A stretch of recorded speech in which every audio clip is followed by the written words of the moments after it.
This is the Ford Maverick XL. It's in Oxford white, and it's pretty much as basic as it's going to come, with one exception. The one in behind me here has the optional 2-liter turbocharged engine. So the Maverick, technically its base engine is the 2.5-liter hybrid. This one's got the beefier 2-liter turbo, which is beautiful. Now, this is going to be a quick review of this vehicle. We're going to go over some basic features and highlights. If you're looking for a walkthrough to like how to use the steering wheel cluster or the media screen, check down in the description of the video. You'll find links off to those videos. You'll find a build link to this truck.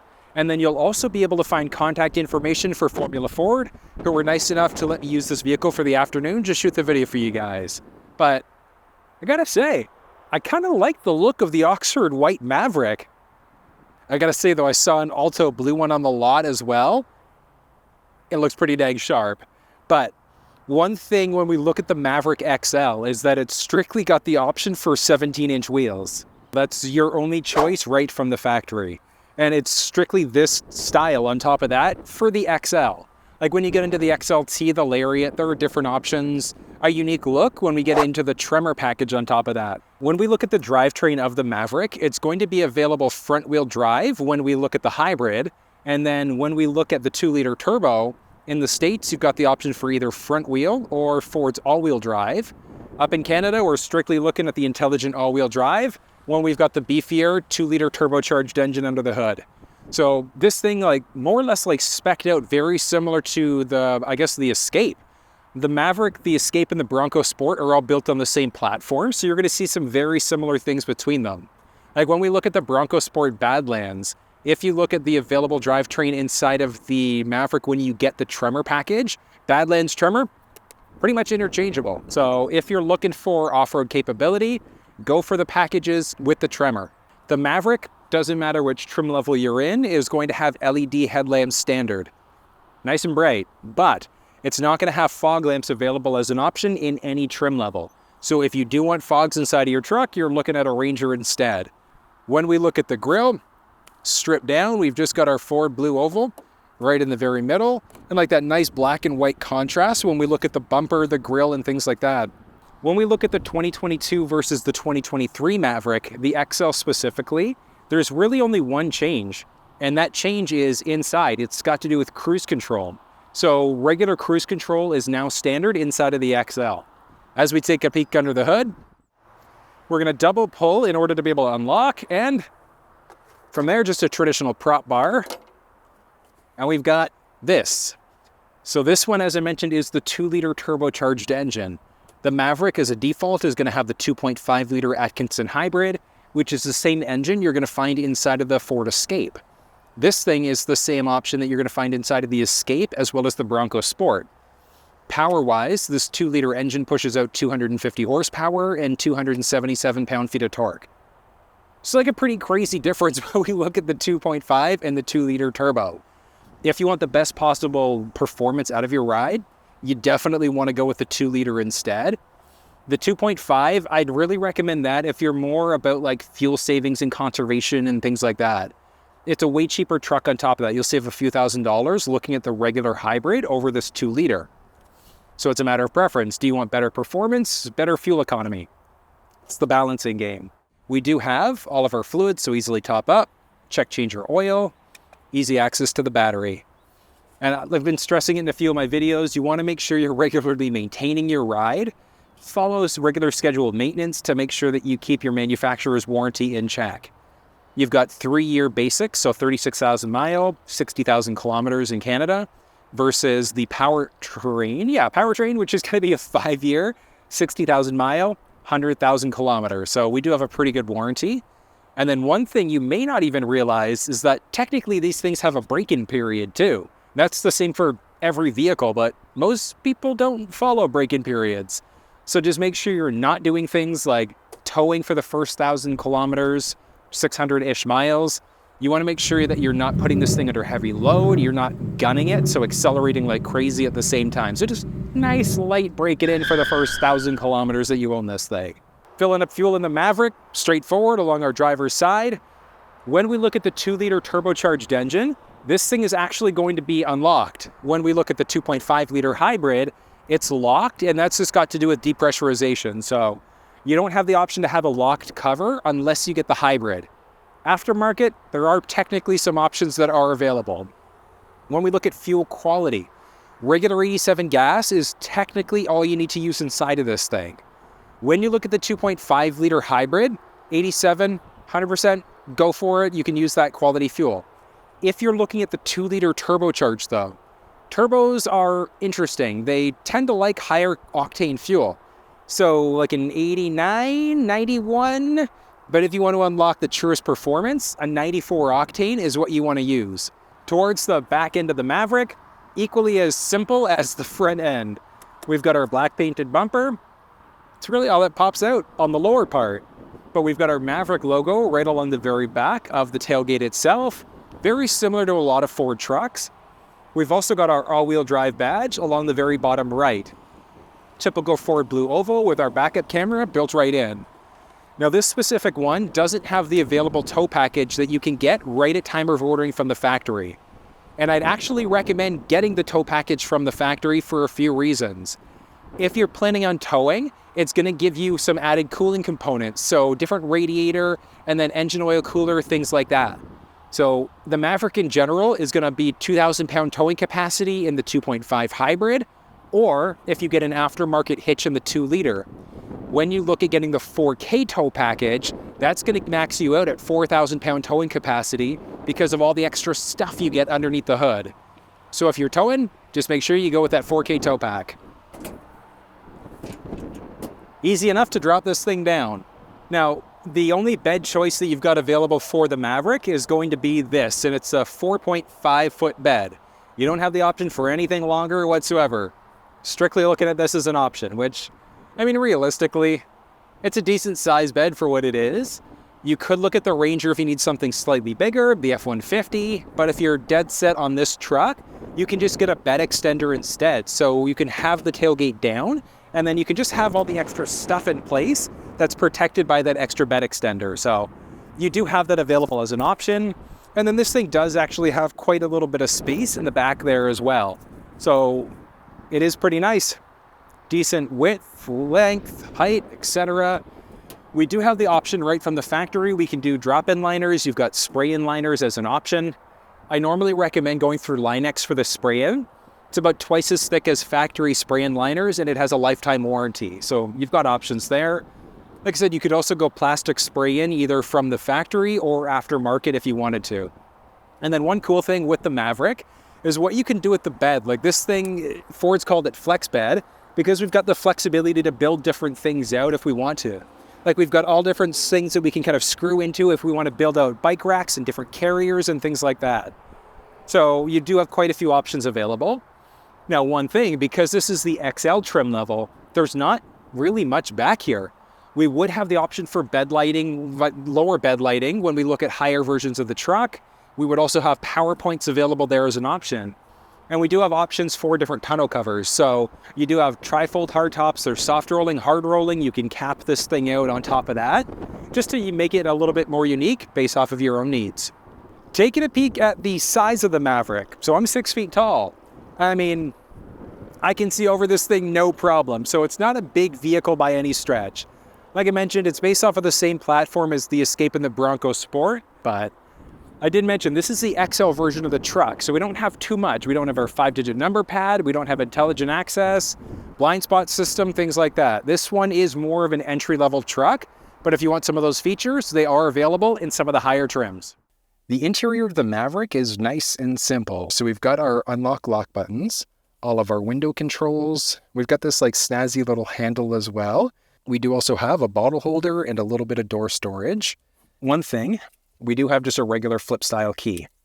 So we've got our unlock button on the very top, we've got our lock button, and then our horn or panic alarm button on top of that. If we look by our left knee, there's a series of buttons. So we've got one to turn our top bed lighting on.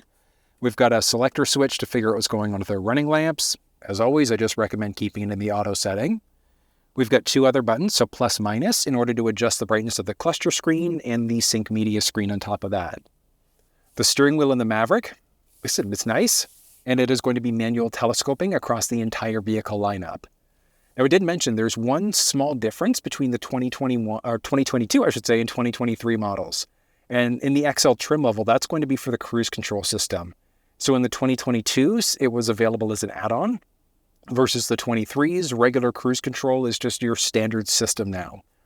Technically, the option for the adaptive cruise control system, though, in some other trim levels of the vehicle.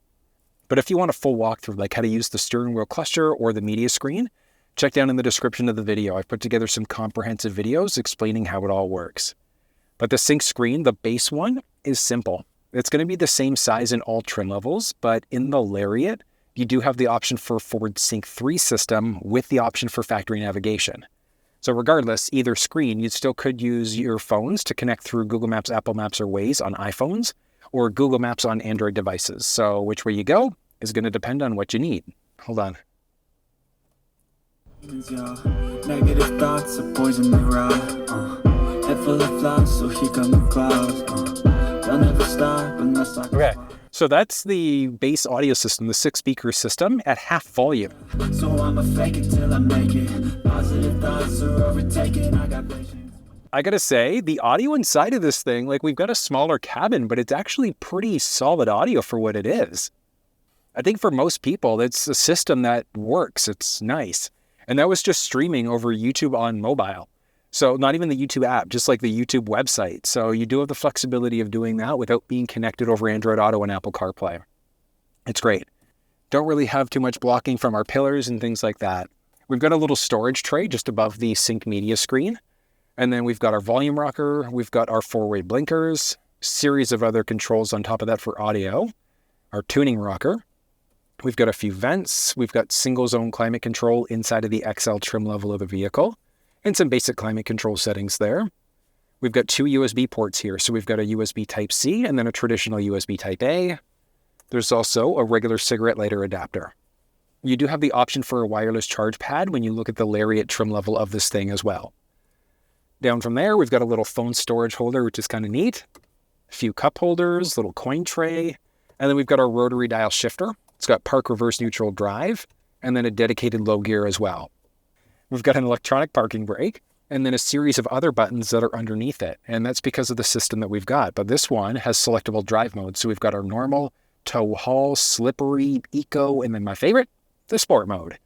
So all of these modes do different things to the driving dynamics. It's going to play with your traction control, stability control, your RPM shift points, and things like that. So if you want the truest possible performance, sport mode is definitely where you want to be. We've got a button for a traction control system. This one does have the auto start stop system, so the one that's potentially going to kill power to the engine if we're stopped for an extended period of time. If that system drives you nuts, you can temporarily disable it. Permanently disable, technically there is a way. Google it. And then there's also the auto hold setting, I should say. So the auto hold, the way that one works is if we've got the auto hold setting on, we put ourselves in drive, foot off the brake, the car's not moving. So it's a great safety setting. Honestly, I recommend just normally keeping it on regular driving because if you're stopped at a light, last thing you want is to accidentally bump somebody. So having the flexibility of having the car just stop for you when you're in drive is pretty useful. Armrest that doesn't have anything in there other than yay amount of storage. Half an arm deep. It's impressive. Shifting up overhead, we've got an manual dimming rear view mirror inside of this thing. We've got controls for our cabin lights. No other controls up here, but we do have a sunglasses holder. Now, there aren't any controls in the middle, but we do technically have the option for a little sunroof. It's very similar to what we're going to see inside of the Bronco Sport, and it would sit right here. So it is nice that's available as an option. Strictly looking at getting that in the Lariat trim level, though, as an option. So if you want it, you got to go Lariat. So overall, it's nice, it's comfortable. Now, this is just the XL trim level. So we've just got our base cloth seat.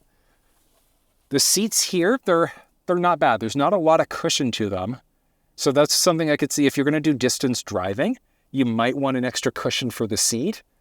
If you're not a fan of just like the color seats and things like that, you're fairly limited in the XL, but you could just do cat skins aftermarket instead. And that's going to just open up a world of possibilities for different styles and colors and material and things like that. So I'll link to that one down in the description of the video. Now, one thing, we're in the XL, which means that we are fully manual for the seat. So that's for everything. That's going forwards, backwards. There's a little bar between our legs to slide forwards, backwards. We've also got a one on the side in order to raise the seat up or lower it down. So with the seat down as far as she'll go, that's ridiculous. I still have so much space. I've got like, what, 5-6 inches of headspace there. So like 6, the big one I guess will be the feet. Yeah, like 6'5", I think. 6'5", you'll probably comfortably be able to sit inside of this thing. Well, this is a 2-row vehicle, so let's hop back to that second row and see what's going on space-wise. A few things to consider here. I'm 6 feet tall. I've got the driver's seat set up for somebody who's 6 feet, and I've got more than enough knee space, good amount of foot space as well. But here's the kicker. Fitting 3 full-size versions of me in here is going to be tight.